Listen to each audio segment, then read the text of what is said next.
Hello दोस्तों, सबको मेरा नमस्कार। आई होप आप सब बहुत अच्छे होंगे। तो हमने अभी तक कहाँ तक कंप्लीट कर लिया था आपका physical change and chemical change and the properties of physical change and the chemical change. तो आज हम पढ़ेंगे आपको इम्पॉर्टेंस क्या है केमिकल चेंज का, चैप्टर 6 में। ठीक है, तो आपकी जो केमिकल चेंज है उनका इम्पॉर्टेंस क्या है, इम्पॉर्टेंस ऑफ केमिकल चेंज।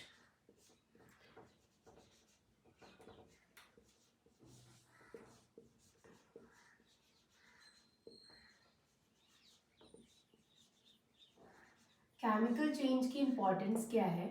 जो आपके मेटल है आपके कहाँ से एक्सट्रैक्ट होते हैं, ओर से, नेचुरल करिंग ओर से, जिसको हम ओर्स कहते हैं। आपके मिनरल से आते हैं, मिनरल से क्या आते हैं, आपके ओर्स आते हैं, वहाँ से आपके मेटल्स होते हैं। वो किसकी वजह से होते हैं, बाय द आपके केमिकल चेंजेस की वजह से होता है। ठीक है, और केमिकल चेंजेस और कहाँ पे आपका कोई भी नया सब्सटेंस जो भी आप बना रहे हैं तो वो कैसे आता है, कोई भी नए नए से वो different types of chemical change कराने से आपका नया सब्सटेंस आता है। तीसरा क्या है आपके, ये दूसरे दो इंपॉर्टेंट, सो एक जैसे हमारे घर में जो भी प्लास्टिक सोप्स है, एसिड्स है, डिटर्जेंट्स है, बेसिस है, ये सारे जो है आपके कैसे फॉर्म होते हैं, जो भी different types of chemical change से आपके प्रोड्यूस्ड होते हैं। ठीक है, तो केमिकल चेंजेस की आपको इम्पॉर्टेंट आई होप समझ आ गए। जो भी मेटल है, metal accepting natural Corning metal जो आपका ये कहाँ से आता है, ओर से आता है। तो आपका जो आयरन है वो कहाँ से बनता है, आयरन ओर से एक्सेप्ट होता है, वो भी किसकी हेल्प से, केमिकल चेंज की हेल्प से होता है। ठीक है, दूसरा मैंने पॉइंट बताया कि जितने टाइप न्यू डिस्कवरिंग सब्सटेंस है वो various type of chemical changes को टेक प्लेस करा के आपको मिलते हैं। जैसे आप में सोप, ये सब डिटर्जेंट, ये सारी यूज़ करते हैं, ये भी क्या है, various type of chemical changes है। तो this is about your importance of your chemical changes. अब हम बात करते हैं जो भी मेडिसिन सारी प्रिपेयर होती है आपकी, वो भी केमिकल चेंजेस से ही प्रिपेयर्स होती है, केमिकल्स के द्वारा। तो मेडिसिन जो आप हॉस्पिटल्स वगैरह में, इनका प्रिपरेशन क्या होता है, different types of the chemical changes को कराने का। This is about your importance of your chemical change. Let's now discuss about the difference between your physical change and the chemical change. Okay, so हमने importance की बात कर ली। अब हम बात करते हैं डिफरेंस क्या है केमिकल चेंज और difference between chemical and physical change.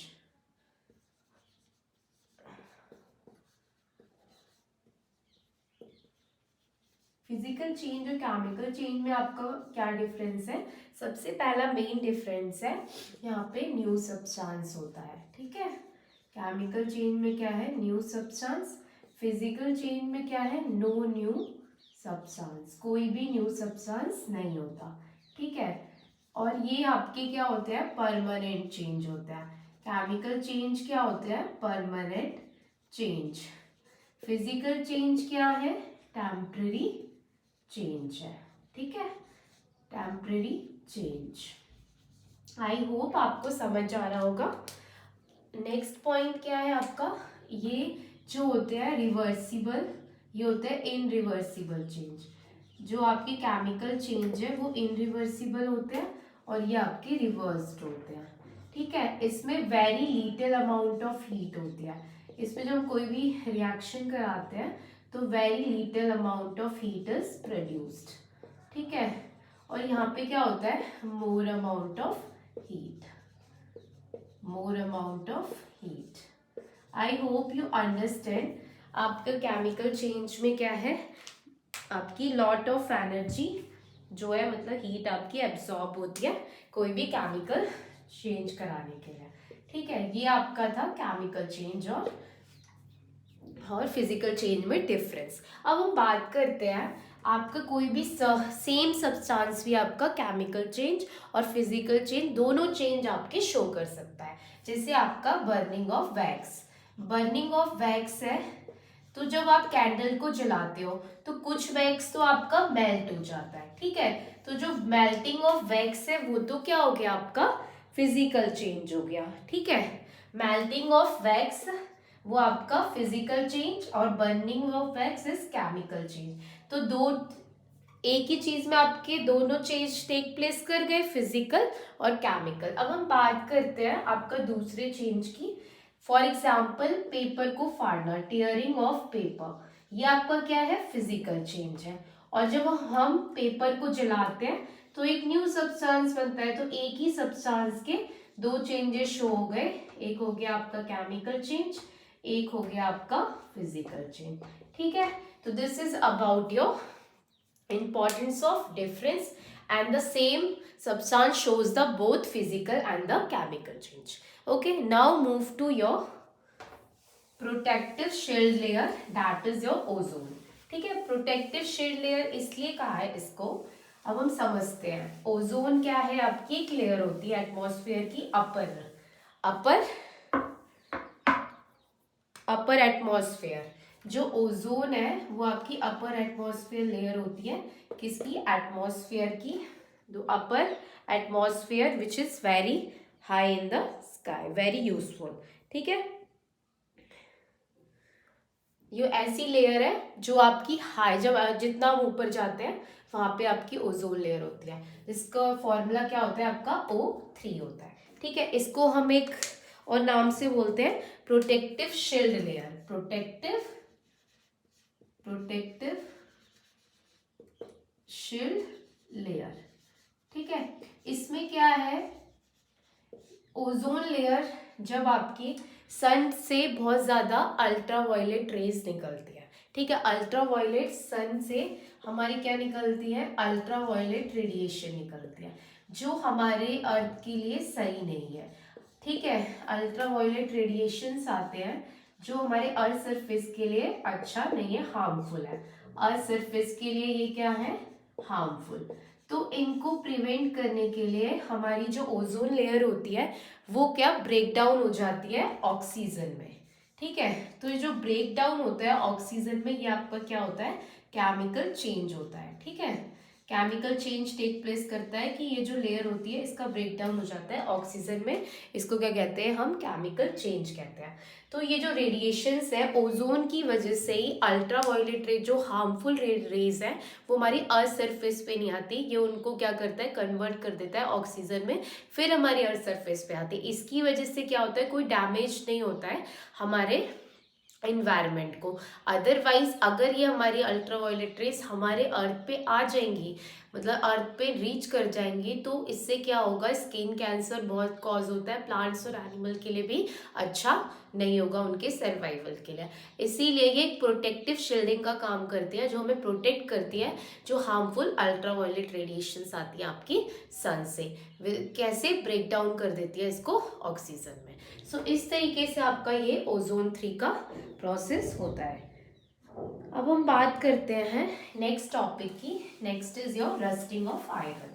ठीक है, तो रस्टिंग ऑफ आयरन में क्या होता है, रस्टिंग ऑफ आयरन आपको समझ आए, जंग लग जाता है जब आपका आयरन में। ठीक है, उसको क्या कहते हैं, रस्टिंग ऑफ आयरन। ठीक है, अगर कोई भी चीज है उसको एयर और आपका मॉइस्चर वाटर प्रोवाइड होता है। ठीक है, और एक ऑक्सीजन कह सकते हैं। कोई भी आयरन ऑब्जेक्ट, जब हमारा कोई भी आयरन ऑब्जेक्ट है, डंप एयर मीनिंग क्या है, मॉइस्चर और ऑक्सीजन, मतलब डंप एयर मीनिंग है ऑक्सीजन और वाटर।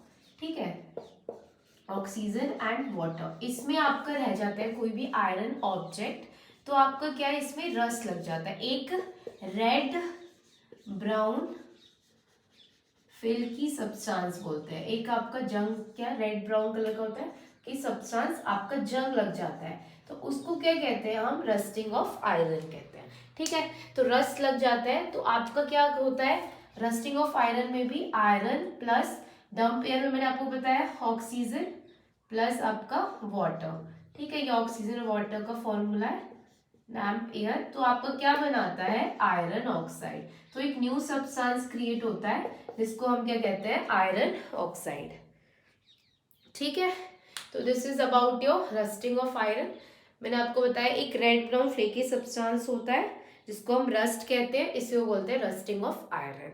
तो कंडीशन क्या नेसेसरी है, कोई भी चीज है जंग की, आयरन रेलिंग्स हो गई आपकी, आयरन रेलिंग्स जो घर में होती है, आयरन विंडोज, तो इन चीजों को अगर हम क्या करते हैं, ज़्यादा इनको प्रेजेंस ऑफ ऑक्सीजन और मॉइस्चर मिलता है, तो बहुत इजीली और इनको क्या है, जंग लग जाता है। ठीक है, तो यही क्या होता है आपका rusting of iron. Rusting of iron होने के लिए क्या कंडीशन नेसेसरी है, presence of your air, your oxygen and your presence of water and water vapours, that is your moisture. ठीक है, that is about your rusting of iron.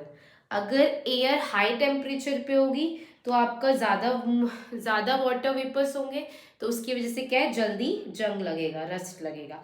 अगर आपकी बात करें रस्टिंग ऑफ आयरन जब भी फास्टर होता है, जब वह क्या होगा आपका सॉल्टी वाटर में भी क्या होगा, इम्प्योरिटीज है, तो इम्प्योरिटीज में सॉल्टी वाटर में भी आपका बात करेंगे ज्यादा जल्दी जंग लगेगा सब्सटेंस आयरन में।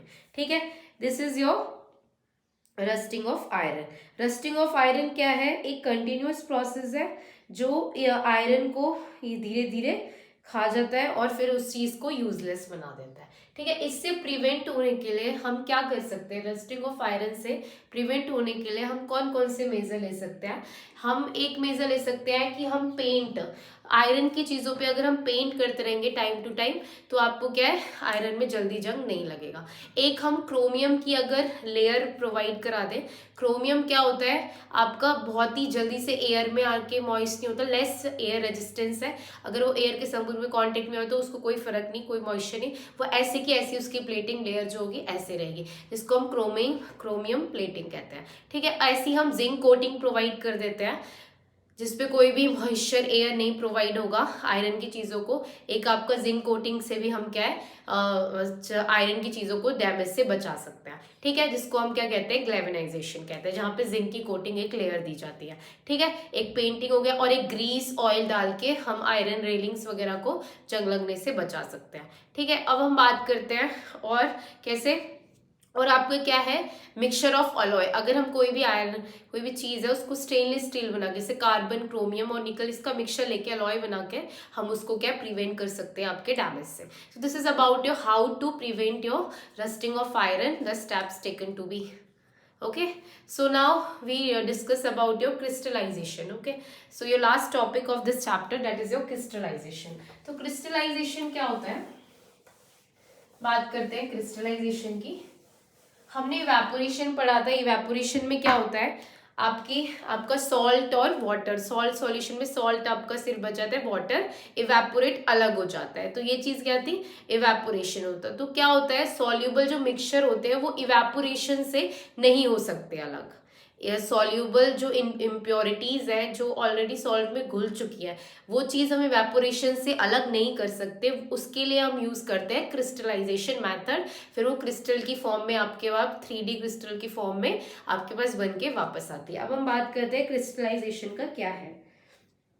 इवेपोरेशन से नहीं हो सकती, वो किससे होती है, आपकी क्रिस्टलाइजेशन की। ठीक है, अब हम बात करते हैं आपका क्रिस्टलाइजेशन।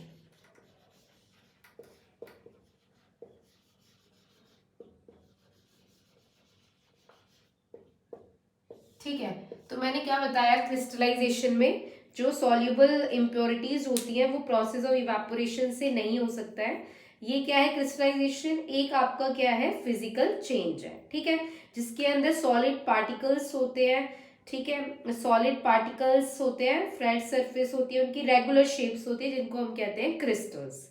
ठीक है, तो जो प्रोसेस है एक ऑब्जेक्ट को कूल करके कंसंट्रेटेड सॉल्यूशन ऑफ सब्सटेंस का ऑब्टेन करना क्रिस्टल्स को, इसको कहते हैं crystallization. The process of cooling a hot concentrated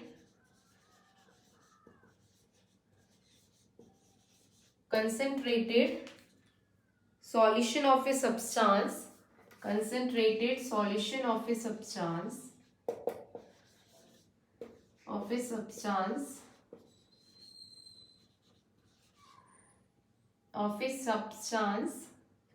to obtain crystal obtain करने के लिए हमें किसी सब्सटेंस को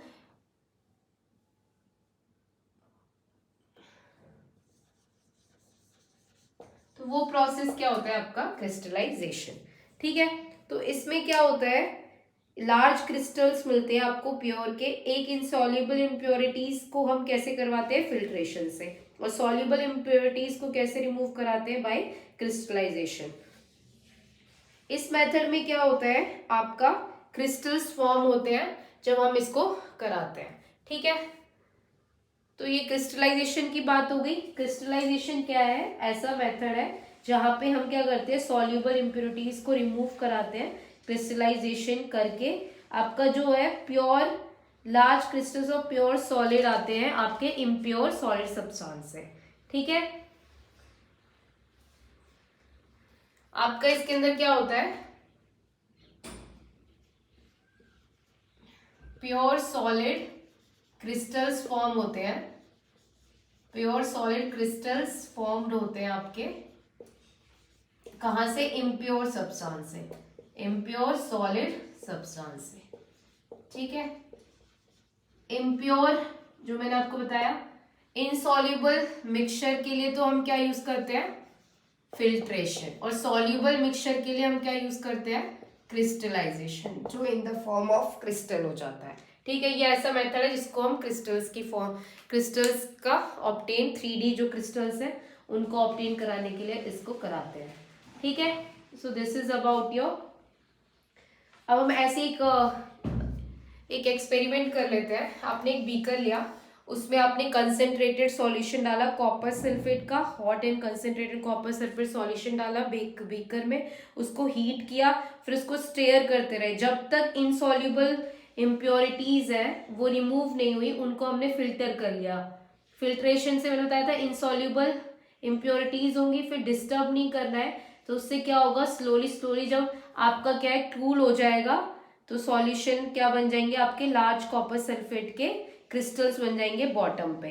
तो ये किससे होता है, सॉल्यूशन फिल्ट्रेट, सेपरेट कर लेंगे फिर कॉपर सल्फेट को बाय फिल्ट्रेशन से।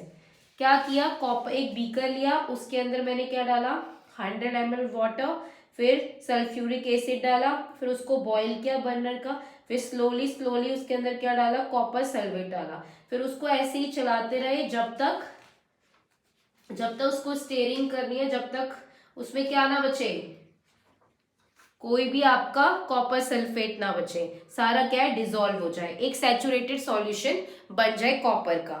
उसके बाद उसको हमने क्या लिया, hot saturated solution copper sulphate को रिमूव कर दी insoluble impurities by filtration method से। फिर आपको थोड़ी देर बाद जब वो ठंडा हो जाएगा तो आपको क्या मिल जाएंगे, क्रिस्टल्स मिल जाएंगे। तो ये किस प्रोसेस से हुआ है, आपके क्रिस्टलाइजेशन से, उसको फिर फिल्ट्रेट कर लेंगे।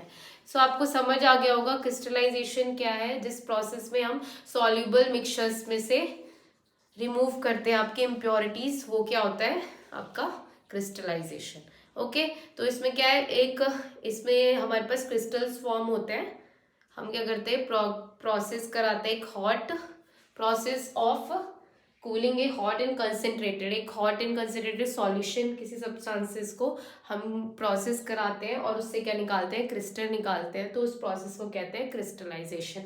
आई होप यू अंडरस्टैंड। तो मैंने आपको समझा दिया, एक एक्सपेरिमेंट से हमने एक बीकर लिया, 100 ml वाटर लिया, उसके अंदर सल्फ्यूरिक एसिड डाला, हॉट एंड कंसेंट्रेटेड, आपको पता है डाइल्यूट सल्फ्यूरिक एसिड, मैंने आपको बताया वाटर थोड़ा सा ऐड कर देते तो वो डाइल्यूट बन जाता है, जो हमारे लिए ज़्यादा हार्मफुल नहीं होता है। ठीक है, उसके बाद हम कॉपर सल्फेट को करें जब तक वो डिजोल्व नहीं, उसको स्टेयर ही करते रहे। फिर उसके बाद हमने क्या किया, जो भी इनसॉल्युबल इम्प्योरिटीज उसको फिल्ट्रेशन से अलग कर लिया, फिर थोड़ी देर बाद तो उसको ठंडा होने दिया, उसके बाद आपके क्या in the form of crystal आपका फॉर्म हो गया, that is process of crystallization. I hope you understand. Please share and subscribe my channel Study Warrior. Thank you so much. Here we complete our chapter physical and the chemical change.